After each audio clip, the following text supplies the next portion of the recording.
Salam, Om Swastiastu, Namo Buddhaya, salam kebajikan, salam sejahtera bagi kita semua. Perkenalkan, kami dari kelas 11 B2 dengan saya Renita Evilia Humairo dan rekan saya Siti Aisyah Nuraini. Selamat siang semuanya. Ya, gimana nih kabarnya hari ini? Baik dong, walaupun udah siang gini pasti semangatnya masih membara. Kalian udah tahu belum? Dari kelas 11 B2 mau nampilin apa? Udah tahu dong pastinya dari kelas 11 B2 itu mau nampilin kesenian dari Jawa Timur berupa Reog Ponorogo.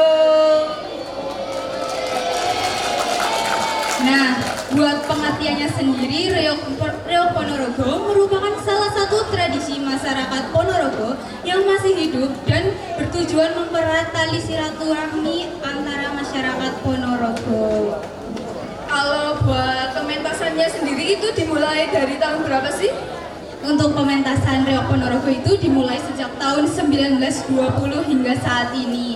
Namun pada zaman pemerintahan kolonial Belanda atau zaman penjajahan Jepang, Reog dianggap sebagai kesenian yang merugikan karena dilarang karena dapat memobilitas massa. Oh jadi gitu, berarti sekarang teman-teman udah pada nggak sabar nih buat nonton ya nggak sih? Bentar dulu, aku bacain sinopsisnya dulu ya. Iya boleh. Jadi dahulu kala ada seorang putri yang cantik jelita. Tapi putri ini tuh belum kepengen buat menikah, sehingga dia itu membuat syarat buat calon pasangan hidupnya. Nah, syaratnya ini sulit banget karena salah satunya harus menghadirkan binatang berkepala dua. Nah, kira-kira ada gak nih pangeran atau raja yang bisa memenangkan hati sang putri? Pastinya ada, karena itu lebih baik kita langsung aja nggak sih nonton? Langsung aja sih. Mari kita cari tahu jawabannya di kisah dari kelas 11 B2 berupa penampilan Reog Ponorogo.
Pangeran dan raja yang ingin meminangnya untuk dijadikan sebagai istri.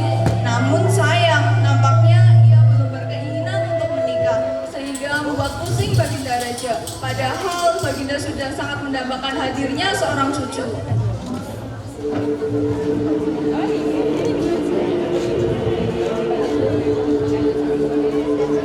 Putriku, Sampai kapan kau akan menolak setiap pangeran yang datang melamarmu? Ayahanda, sebenarnya hamba belum berkeinginan untuk memiliki pasangan. Namun, jika ayahanda sangat mengharapkan, baiklah. Tetapi hamba minta syarat, calon suami hamba harus bisa memenuhi keinginan hamba. Kalau ayah boleh tahu, apa keinginanmu putriku? Ayahanda, bolehkah anakmu ini bersemedi selama 3 hari untuk menentukan syarat apa yang cocok untuk calon pasangan hidup hamba? Setelah itu, hamba akan kembali menghadap ayahanda dan menyampaikan keinginan hamba. Baiklah putriku, jika itu keinginanmu, ayah kabulkan. Kau bisa bersemedi terlebih dahulu untuk menentukan syaratmu. Terima kasih, ayah. Setelah mendapatkan persetujuan dari ayahanda, Dewi Songgolangit pun pergi ke suatu tempat di bagian kerajaan. Ditemani hembusan angin malam, Dewi Songgolangit pun memulai semedinya.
Pati, sekarang kau panggil Dewi Sanggala.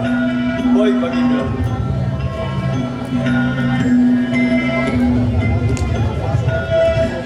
Mohon maaf, Baginda. Anda dipanggil Baginda sekarang juga.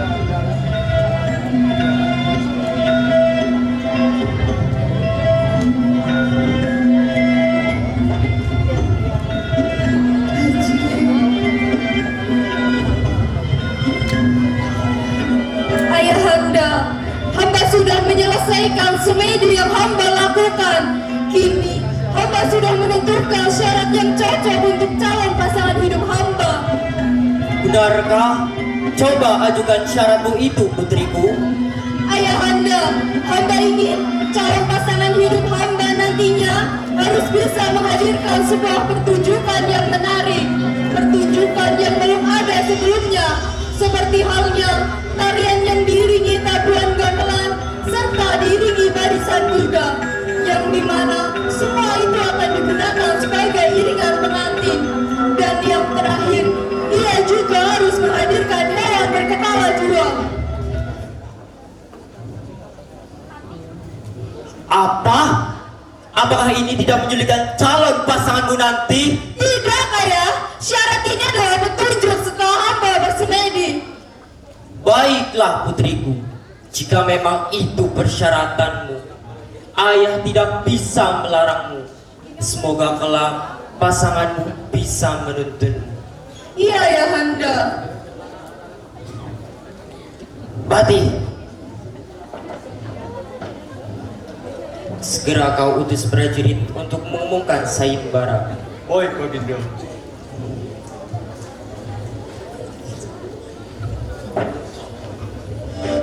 Prajurit, kau buat sayembara.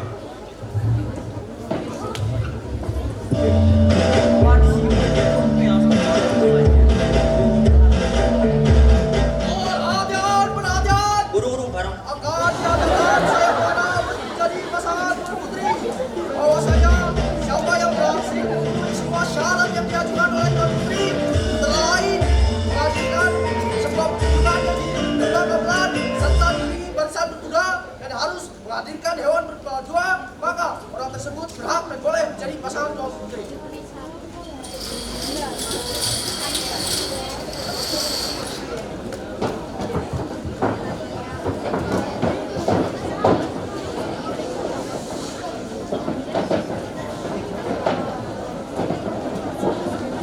Beberapa hari kemudian, para bangsawan yang semula senang karena mendengar Dewi Songgolangit mencari pasangan, kini berubah haluan.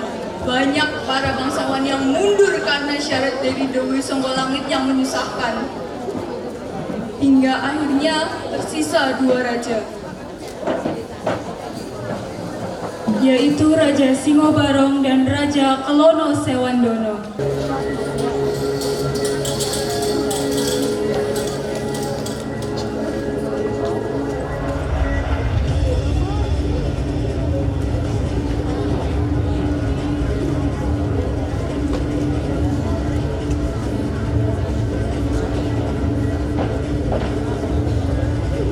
Mati.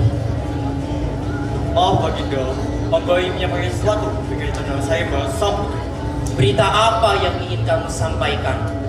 Raja dan bangsawan kini telah memberikan diri dan persyaratan yang amat sulit. Apa? Namun, ada dua pangeran yang ingin melamar Tuan Putri. Siapa mereka? Dan bagaimana sifat mereka? Yang pertama ada Raja Singobarong dan yang kedua Raja Kelono Sewandono. Raja Singobarong memiliki watak yang kejam dan buas. Dia memiliki wajah dan kepala harimau. Sedangkan Raja Kelono Sewandono kepala tampan namun suka mencumbui anak laki-laki. Apa? Tidak mungkin. Anakku tidak mungkin akan menikah dengan salah satu mereka. Sekarang panggilkan Dewi Songgolangit. Suruh dia ke hadapanku sekarang juga. Baik Baginda, kita akan hamba laksanakan. Patih Rojo Airlangga pun memanggil Dewi Songgolangit dan menyampaikan titah dari sang raja.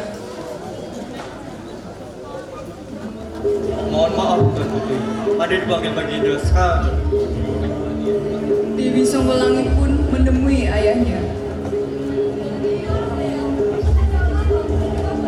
Untuk menghadap di sini.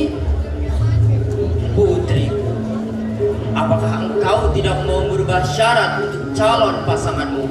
Tidak, Ayah. Apakah Ayah meragukan syaratku ini? Tidak, putriku. Ayahmu ini tidak meragukan syaratmu.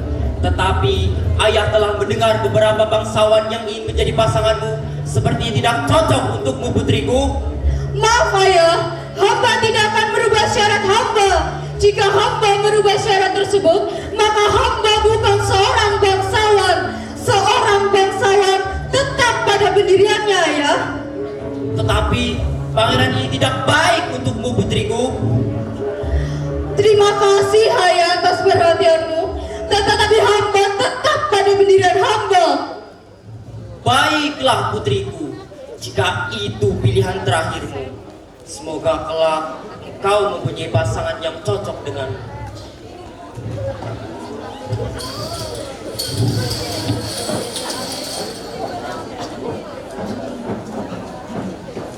Di daerah lain, Raja Singobarong telah memerintahkan para abdinya untuk mencarikan kuda-kuda kembar, mengerahkan para seniman dan seniwatinya menciptakan tontonan yang menarik, dan mendapatkan seekor binatang berkepala dua.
Baiklah Baginda, titahmu akan segera hamba laksanakan.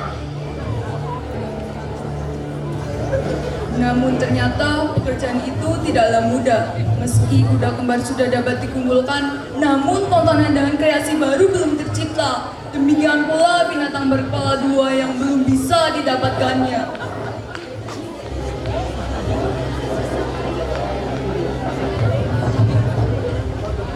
Maaf Baginda, untuk kuda-kuda kembarnya sudah siap, tapi ada yang kurang. Apa yang kurang? Makan sekarang. Maaf Baginda, untuk hewan berkepala duanya hamba tidak sanggup karena terlalu sulit. Bodoh!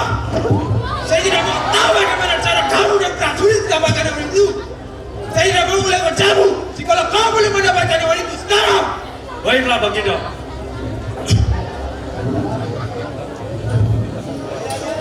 Patih Derkala pun mencari hewan berkepala dua tersebut.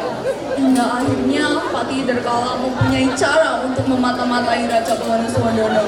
Karena ia pun juga ingin mendapatkan Dewi Songgolangit. Prajurit!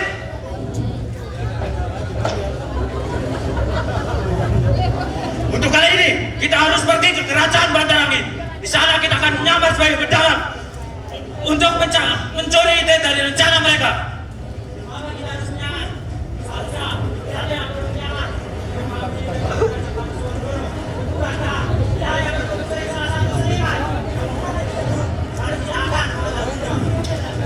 Tidak semudah itu kita mencuri ide dari sana. Keamanan di kerajaan itu sangat ketat. Jika kita tidak waspada, maka kita akan diserang. Maka dari itu, kita harus menyamar sebagai pedagang.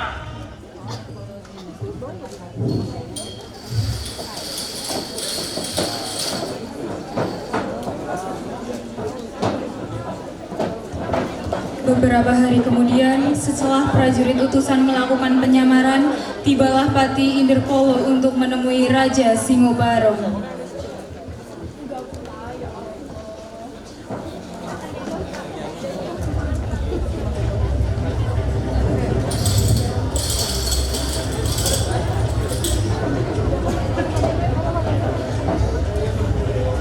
Baginda, saya ingin menyampaikan bahwasanya saya telah mendapatkan informasi bahwa Raja Kelana Swandono hampir memenuhi syarat yang hampir memenuhi semua syarat yang dipenuhi oleh Dewi Sanggalangit, dan hanya kurang hewan berkepala dua yang belum terpenuhi. Inderkolo, segera kau siapkan prajurit dan senjata lengkap. Kita akan merampas semua syarat yang diperoleh Raja Kelono Swandono. Baik, Baginda.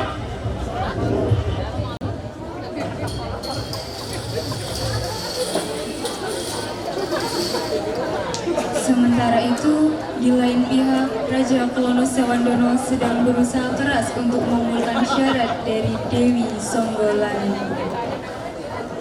Ketika Raja Kelono Swandono hendak meninggalkan kerajaan, Patih Bujangganong datang menghadap sang raja.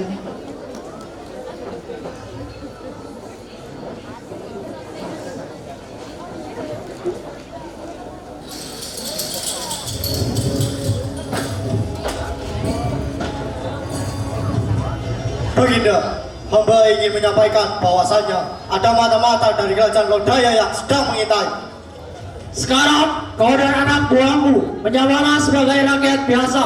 Berbaulah dengan penduduk di tempat-tempat keramaian. Baik, Baginda.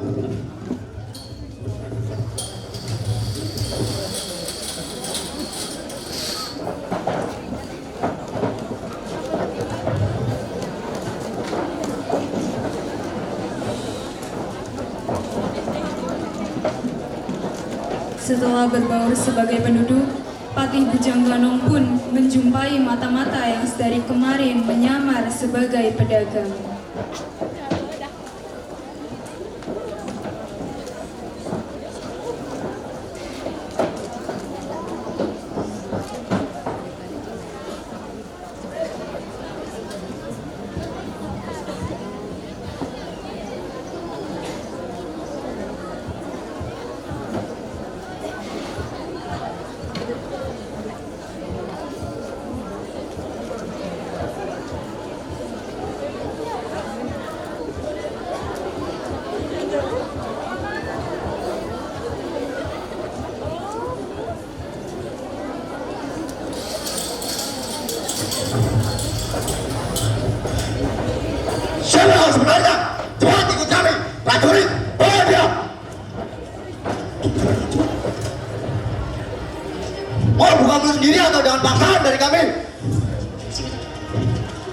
Hamba tidak akan pernah memilih Tuhan hamba sendiri. Hamba tetap setia kepada Tuhan hamba. Cepat katakan atau mati saja kau. Lebih baik hamba mati sendiri daripada harus meniti Tuhan hamba sendiri. Yuk. Siapapun dari kalian yang memberitahukan kejadian ini, kalian akan mendapat nasib yang sama.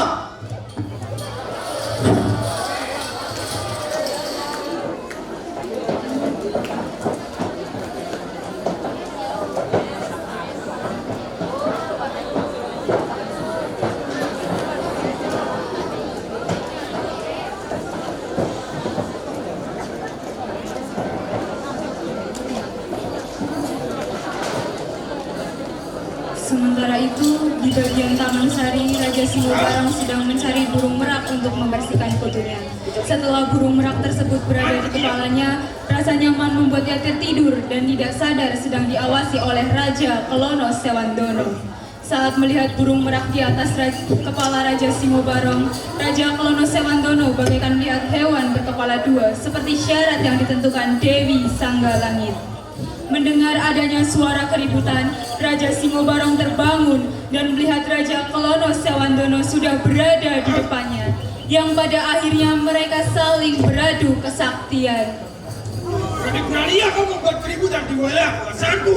Dasar, waduh biarkan. Hanya aku yang pantas menikah dengan Dewi Sanggalangit. Aku tidak tahu dulu. Siapa yang kau bilang malah terampkan?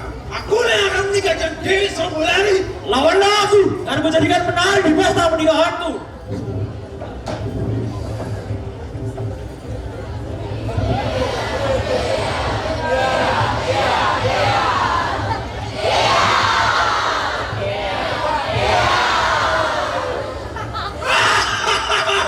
Pada akhirnya Raja Kelono Sewandono mengeluarkan senjatanya berupa pecut Samandiman dan mengenai tubuh Raja Singobarong dan meraknya sampai terpental dan terkapar di atas tanah dan bersatu menjadi hewan berkepala dua.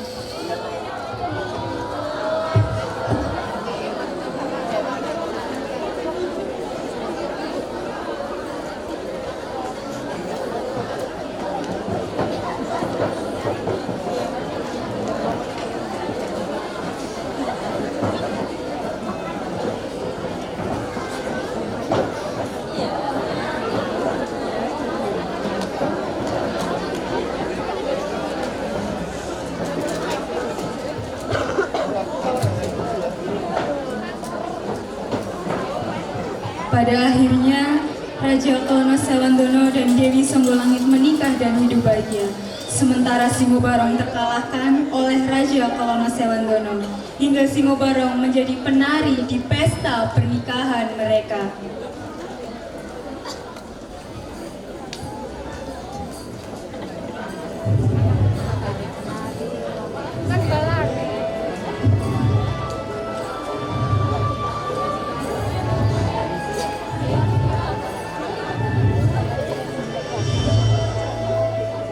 Dewi, sekarang aku sudah memenuhi semua syarat.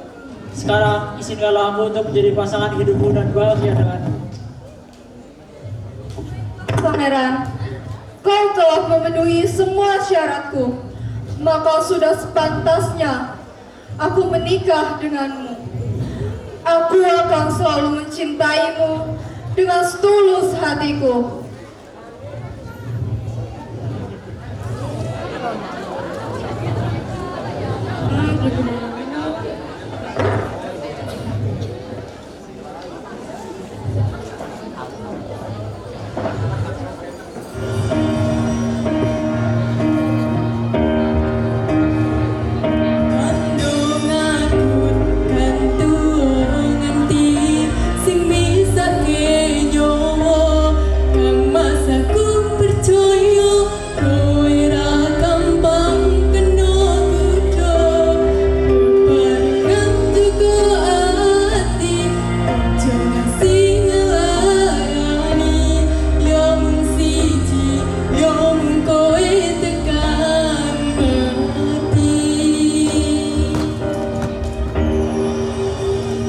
Dan oleh masyarakat setempat, kesenian baru tersebut disebut Reo Ponorogo.